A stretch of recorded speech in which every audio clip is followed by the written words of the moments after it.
What would you do if an 8-year-old girl in worn-out sneakers and secondhand clothes marched up to you, looked you square in the eye, and told you she could heal your million-dollar racehorse after the best vets in Kentucky had all thrown up their hands?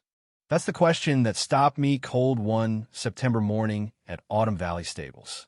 And let me tell you, I didn't believe it for a second, at least not until that little girl, Lucia Valdez, changed everything I thought I knew about hope, healing, and the stubbornness of a champion. You ever have one of those days where the world just feels gray?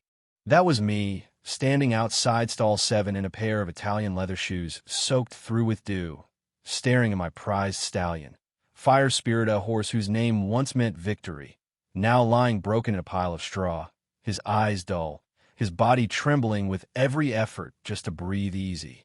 This horse had brought crowds to their feet at Churchill Downs just months before, had made me feel, for once in my hard-driving tech career, like I was building something more lasting than another company. But now, every specialist I'd flown in from California to Lexington had given me the same answer. The leg's not healing, the fracture's too complex, and no, he'll never race again. David, my foreman good man, seen it all, just handed me a cup of coffee and asked, "Any change?" I shook my head, feeling older than my 52 years, and stared at the phone numbers of yet more vets who'd charge me thousands just to confirm what I already knew. It was one of those moments where you wonder if money really does buy hope, or if sometimes all it buys is heartbreak. And that's when I heard her soft voice, almost missed it, Mr. Blake. Lucia Valdez, my groundskeeper's daughter, small for her age, dark hair in neat braids, patched jeans, that shy half-smile. She walked right up to Fire Spirit's stall, looked at the horse, not mean, said, "Sir, I can make your Mustang walk again." You know that feeling when your brain tries to laugh and cry at the same time? That was me. Here's this little kid talking about family secrets, ancient Mexican horse healers, and healing not just broken bones, but broken spirits. I wanted to be gentle. I told her the best doctors in Kentucky have tried, Lucia. She just looked at me, dead calm, and said, "They see the bone. I see Fire Spirit." Then right there in front of Methat, big, wounded horse, who barely moved for the vet, lifts his head and presses his nose against the bars to meet her hand. I don't know if you believe in this kind of thing, but I swear I saw something shift in his eyes, a flicker of hope, or maybe just trust. David, ever the straight shooter, leans in and says sometimes the answers come from places we least expect. He wasn't joking, and neither was Lucia. She asked if she could try her YM mix of herbs, warm clay, prayers, and something she called the healing sleep. It all sounded crazy, but after months of nothing working, what did I have left to lose?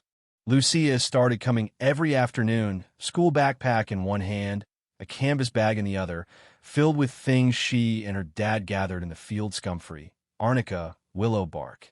She'd mix up a paste, talk to Fire Spirit in Spanish and English, stroke his neck, massage his leg, tell him stories about running fast and being strong.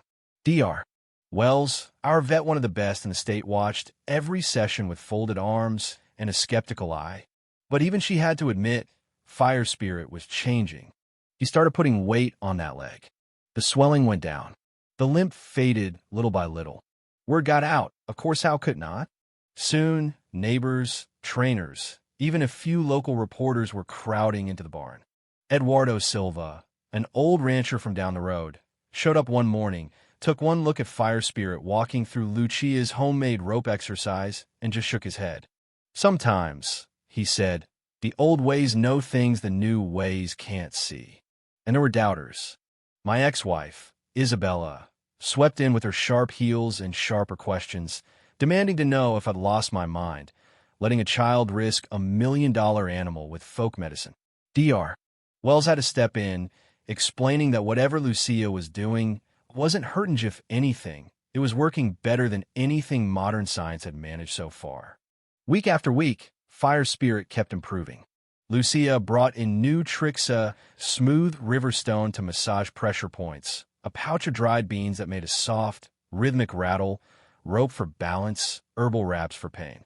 She said horses healed best when they remembered who they were, when someone believed in them more than they believed in their pain. You know what? I started to believe, too. And then came the real test, his first race back. Churchill Downs, crowds buzzing, cameras flashing. Fire Spirit, with Lucia's grandmother's leather charm around his neck, looking every inch the champion. Tommy Hernandez, his jockey, gave me a wink, mounted up, and rode him out like he'd never been hurt. When the gates flew open, Fire Spirit exploded down the track, stride after stride, closing on the leaders, and God help Muning by 3 lengths. The stands erupted. Isabella cried, David hugged me, and Lucia just smiled, as if she'd known all along. 6 months later, Autumn Valley Stables became more than a racing outfit. Lucia's treatment center grew. Folks brought in horses from 3 states away, hoping for their own little miracle. Dr. Wells, once a skeptic, became her biggest supporter, helping document case after case tendons healed, spirits restored. We started a foundation, Lucia teaching vets and students what her grandmother taught her, making sure that wisdom wouldn't be lost again. You know, I used to think healing was about fixing what's broken. Now I know, sometimes it's about remembering what's whole. Sometimes it's about fight the little girls, a wounded horse's, a desperate man's. And sometimes the greatest miracles come not from what we know, but from what we're willing to believe, even if it means trusting something as wild and wonderful as hope itself.